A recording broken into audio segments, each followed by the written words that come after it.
Bonjour, je m'appelle Jamila, j'ai grandi du côté d'Yverdon, mais ma région un peu de cœur, c'est aussi toute cette zone de Grandson, côté Bonvillars, parce que j'ai pas mal de bons souvenirs. Du coup, je vous invite à venir découvrir certains spots qui me plaisent et aussi partager peut-être quelques anecdotes sur cette région.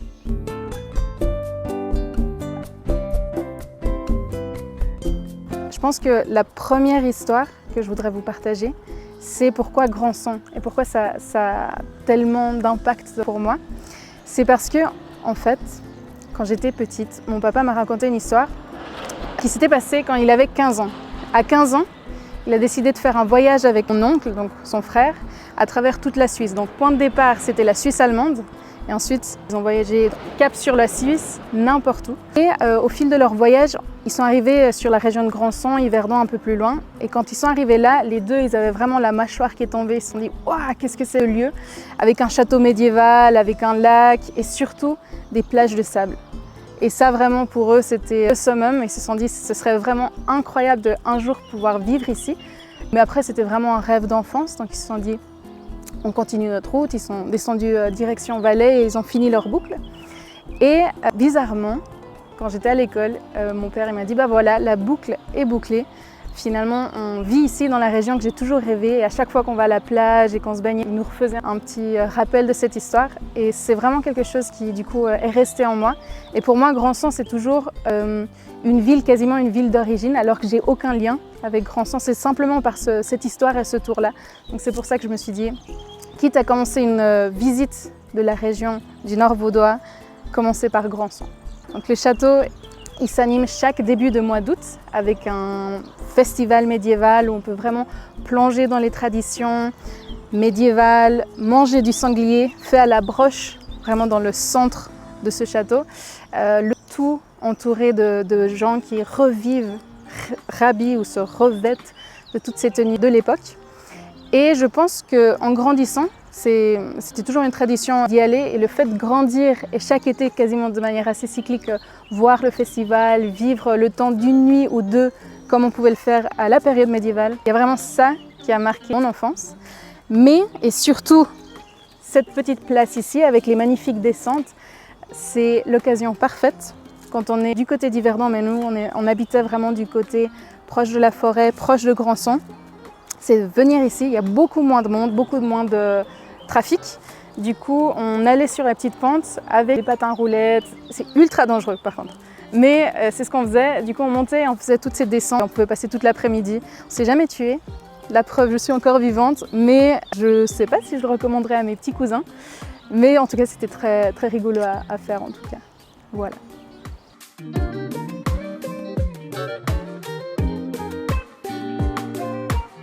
Je vous amène de ce côté-ci du chemin en direction de Grandson. Là, on est pile entre la ville de Grandson, direction Concise, et Champagne, Bonvillars, les autres villages un peu plus au nord du coup du lac de Neuchâtel. Et en fait, par ce chemin, pour revenir à l'histoire que je vous racontais tout à l'heure, mon papa est passé par ici. C'est intéressant parce que je ne sais plus où j'avais lu ça, mais c'était un slogan touristique de la région qui disait « On vient dans cette région normalement pour faire du sport ». Mais on y reste pour tout le reste. Parce qu'on découvre plein de choses et on se dit finalement, je viens pour faire du VTT, du vélo. Et finalement, quand on commence à découvrir la région, on y reste pour ces personnes. Parce que c'est vraiment une région que je trouve extrêmement chaleureuse. Les traditions, elles sont encore assez vivantes. Par exemple, à Bonvillars, donc si on prend cette route à vélo, on peut y aller très facilement. On a le festival de la truffe en octobre. Donc c'est vraiment des lieux qui sont fréquentés, surtout par les gens de la région, mais aussi par beaucoup de touristes, dont des Suisses allemands qui passent par ici pour faire leur grand tour en direction de Lausanne et de Vevey. Du coup, voilà toute l'importance, je pense, de ce petit chemin.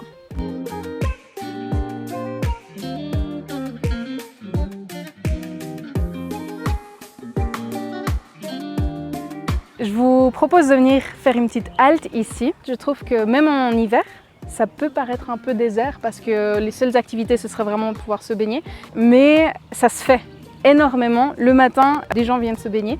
J'ai testé, c'est possible, mais c'est très froid. Faut aimer. Une autre anecdote aussi que je trouve intéressante d'évoquer ici, c'est que juste en face de nous, on a la Grande Carissée. Un peu plus loin, on a une réserve naturelle aussi, donc là-bas, on ne peut pas du tout se baigner. Ça veut dire que sur cette partie du parc, il y aura pas mal de faune. Parfois ce sera des cygnes, parfois ce sera des oies. En fonction des saisons, elles viennent faire une halte ici avant de prendre le cap sur le nord. Mais l'avantage, c'est que le printemps, il y a énormément de petits, donc c'est assez chou à venir voir. Et surtout, le soir ou très tôt le matin, on peut voir des castors. Et ça, c'est assez particulier. Un spot où ils vont assez fréquemment, c'est maintenant il y a un bateau juste devant, mais c'est sous cet arbre un peu incurvé. À plusieurs reprises, en fait, on a eu la chance de voir 2 castors. Donc c'est quelque chose d'assez commun maintenant dans la région, heureusement, parce qu'il est réinséré dans le coin. Voilà. Et l'avantage, c'est qu'on ne s'ennuie jamais.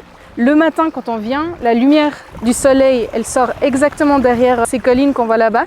Et ça tape sur le château. Et vraiment, si on aime bien l'ambiance matinale pour se recharger d'énergie, c'est génial parce que là, on a direction magnifique vue sur Grandson avec le lever du jour. Et pour le retour, quand le soleil est déjà un peu plus haut dans le ciel, pour pas être trop ébloui, on donne dos en fait complètement à Grandson, mais du coup on a la vue sur la réserve naturelle, sur Yverdon, et ça nous charge d'énergie pour le reste de la journée. Et si vous souhaitez apprendre l'allemand, l'été c'est génial parce qu'ici il y a énormément de touristes suisses-allemands qui viennent au camping. Et vraiment si vous prenez de quoi faire un petit pique-nique, automatiquement les gens ici partagent énormément de choses et vous pouvez vous installer, commencer à parler, apprendre un peu d'allemand et faire finalement un échange linguistique avec une superbe belle vue.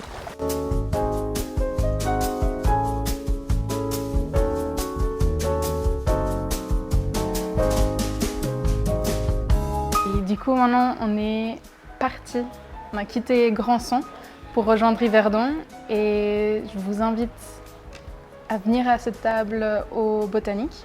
Et ce qui me plaît particulièrement du Botanique, c'est sa situation. Si par exemple on vient en train, c'est assez rapide. À 2 pas de la gare, on peut être installé assez rapidement et servi très rapidement.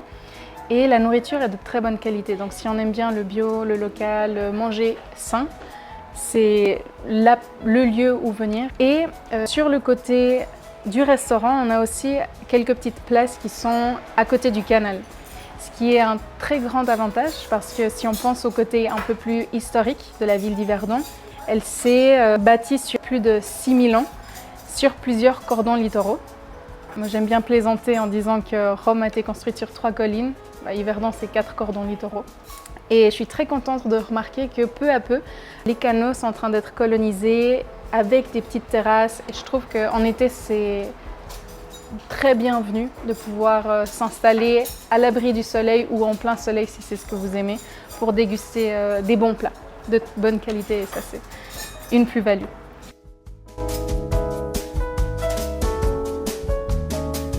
Pour le Nord vaudois, on parle beaucoup de sport, mais la culture est très présente. Peut-être que j'ai un avis un peu biaisé puisque je suis historienne de l'art.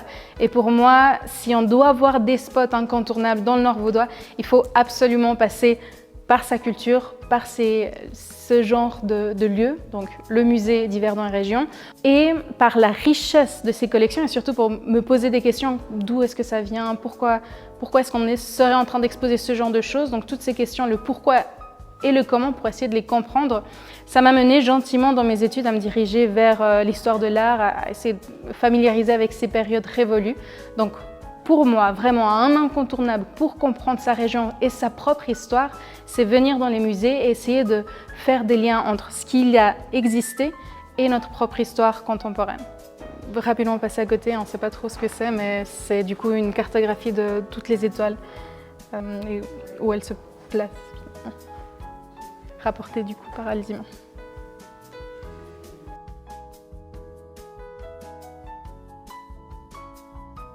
Alors, le donjon, pour moi, c'est vraiment un incontournable parce qu'on peut voir les différentes strates d'histoire dans la ville d'Yverdon. Si on regarde par cette ouverture en direction du lac, on voit des immeubles très modernes, 19e siècle, et ça témoigne du passé industriel.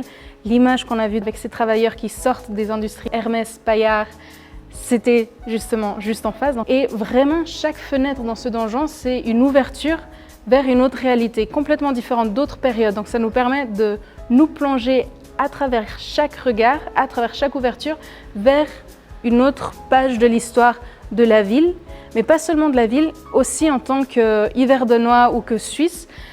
Si on se pose les bonnes questions, si on laisse que l'architecture nous parle, l'histoire nous parle, et qu'on commence à creuser, qu'on pose les bonnes questions aux personnes informées, après on peut vraiment reconstruire l'histoire et revenir en arrière dans le temps, juste en observant ce qui nous entoure. Pour les amoureux de l'architecture, tout le travail de structure qui retient la toiture, elle est faite en bois.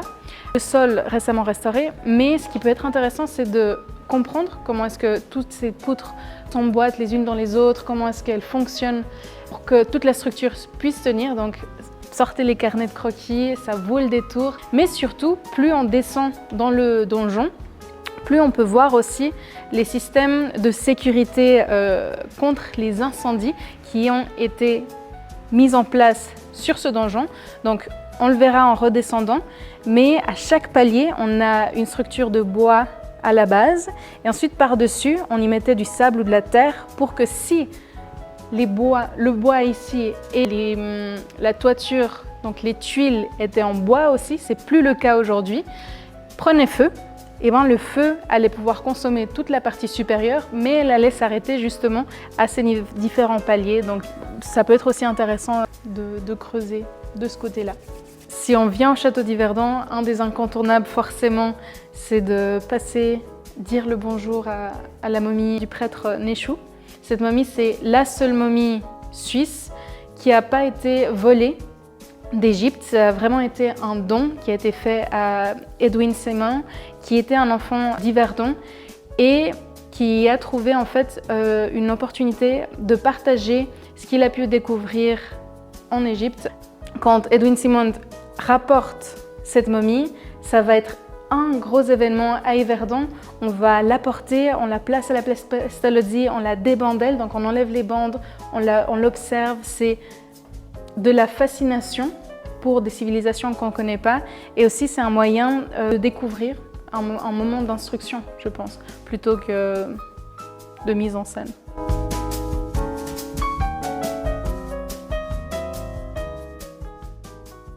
On est ici maintenant au centre ProNatura et je trouve vraiment que des sites comme celui-ci, c'est quasiment comme du vin ou du fromage.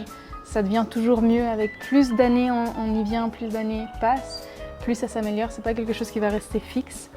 Et par exemple, j'avais toujours l'habitude de venir ici enfant pour pouvoir voir la biodiversité, observer les oiseaux, observer tout ce qui peut bouger autour de nous. Si on vient assez tôt le matin, on peut même voir les sangliers, donc ça c'est vraiment pas mal. Et l'avantage maintenant avec la technologie, c'est que par exemple si on voit des animaux qu'on n'est pas vraiment sûr quelle espèce c'est ou on veut avoir un peu plus d'informations, il y a toujours des cartels qu'on peut scanner avec QR code et directement on tombe sur plusieurs pages qui peuvent nous informer plus par rapport à l'espèce qu'on est en train d'observer. Et non seulement le parc est absolument fabuleux, on a une superbe vue sur Grandson qu'on a vu ce matin, où j'ai pu vous partager quelques anecdotes par rapport à ce premier voyage que mon père avait fait, qu'il a découvert cette région. Et je pense qu'avec l'aperçu que vous avez eu aujourd'hui, vous avez pu m'accompagner à travers tous ces sites qui me plaisent énormément et comprendre quel était l'attrait finalement de cette région qui a tant plu à mon oncle et à mon père lors de leur premier voyage. C'est juste un lieu parfait si vous aimez être en silence, profiter en été d'un peu de brise un peu plus fraîche. Profitez de la nature, prenez un livre, feuilletez-le, lisez-le. C'est the place to be. Si la nature c'est votre dada, ou même si vous n'êtes pas vraiment initié, venez, c'est génial. Une autre anecdote que je trouve assez chouette quand on est Champitay, c'est qu'on a le gymnase d'Yverdon qui est vraiment pas loin, au-dessus quasiment du château de Champitay. Et quand on était au gymnase, nos profs de gym nous disaient toujours que on peut faire du sport en pleine nature et à chaque fois que le temps le permettait, c'était l'occasion de descendre et de venir sur des petits sentiers comme ça, faire plusieurs tours. On avait des intervalles où il fallait aller plus rapide, plus lentement ou alors juste essayer de maintenir le rythme cardiaque à un certain niveau. La chose, c'est qu'on était vraiment en pleine nature et depuis tout petit, on nous drille ce côté-là où si on a l'occasion, on doit aller en nature, on prend l'air et ça, à mon avis, c'est une chance.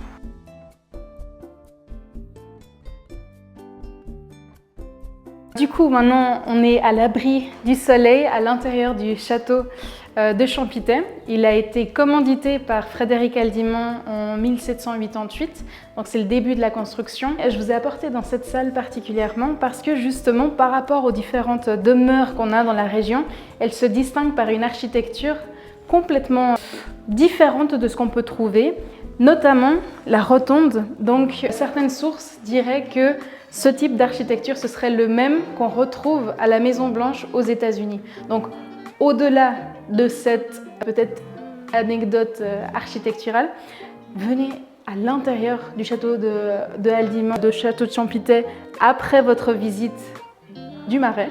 Il y a des desserts qui sont absolument géniaux en été, fait maison, un label vraiment là, suivez mon conseil, venez les yeux fermés parce que c'est vraiment super à chaque fois. Et en plus de ça, vous êtes dans un décor historique incroyable et naturel, juste sublime. Donc vraiment, là aussi, n'hésitez pas à venir, ça vaut le détour. Après l'effort, la récompense. Et encore mieux quand c'est une récompense, là c'est les glaces de la ferme, c'est des superbes glaces, vraiment ultra bonnes. Et finalement, on arrive à la toute fin de notre parcours aujourd'hui. J'espère que ça vous a plu, que ces différents spots pourraient vous inspirer pour venir faire du sport, faire des visites culturelles ou alors gastronomiques. Et bienvenue au Nord Vaudois.